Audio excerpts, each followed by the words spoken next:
നമസ്കാരം. ഇഫക്ട് ന്യൂസിലേക്ക് ഏവർക്കും സ്വാഗതം.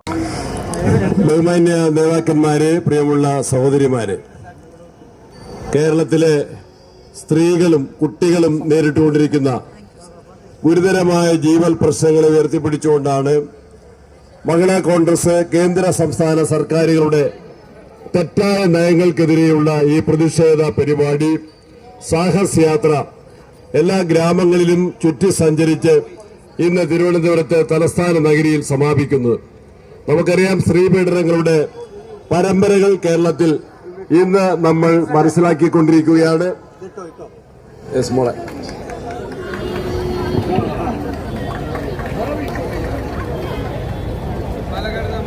കുട്ടികൾക്ക് രക്ഷയില്ല, പ്രായം ചെന്ന അമ്മമാർക്ക് രക്ഷയില്ല. പീഡനങ്ങളുടെയും അക്രമങ്ങളുടെയും അനീതികളുടെയും നീണ്ട ലിസ്റ്റ് നമ്മളുടെ മുൻപിലുണ്ട്. മയക്കുമരുന്നുകളുടെ വ്യാപകമായ ഉപയോഗത്തിന്റെ ഫലമായിട്ടും ഉമ്മമാരാണ് ഇന്ന് ഏറ്റവും വലിയ ക്രൂരതകൾക്ക് ഇരയാകുന്നത് എന്ന് നമുക്കെല്ലാവർക്കും അറിയാം. കൂട്ടത്തോടെ കുടുംബത്തെ ഇല്ലായ്മ ചെയ്യുന്ന മക്കൾ ഇന്ന് ഈ കേരളത്തിൽ ഉണ്ട് എങ്കിൽ അതിന്റെ ഉത്തരവാദി സർക്കാരിന് തന്നെയാണ്. ആശുപത്രികളിൽ സ്ത്രീ സുരക്ഷയ്ക്ക് ഏർപ്പെടുത്തിയിരിക്കുന്ന സംവിധാനങ്ങളെല്ലാം പരാജയപ്പെട്ടിരിക്കുന്നു.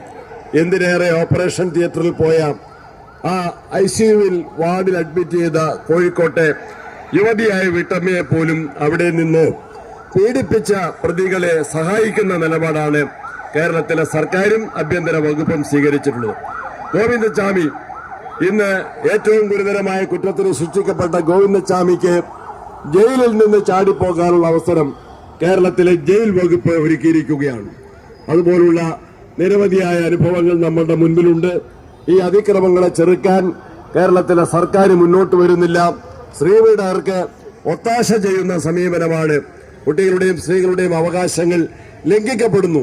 അതിനെതിരെയാണ് മഹിളാ കോൺഗ്രസ് അതിശക്തമായ മഹിളാ മുന്നേറ്റം, സ്ത്രീ ശാക്തീകരണത്തിന് നേതൃത്വം നൽകിയ പ്രസ്ഥാനവുമായി ബന്ധപ്പെട്ടുകൊണ്ട് നിങ്ങൾ നടത്തുന്ന ഈ സമരത്തിന്, ഈ മുന്നേറ്റത്തിന് എല്ലാ വിജയങ്ങളും ആശംസിച്ചുകൊണ്ട് എന്റെ വാക്കുകൾ അവസാനിപ്പിക്കട്ടെ.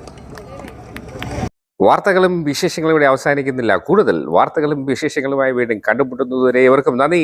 നമസ്കാരം.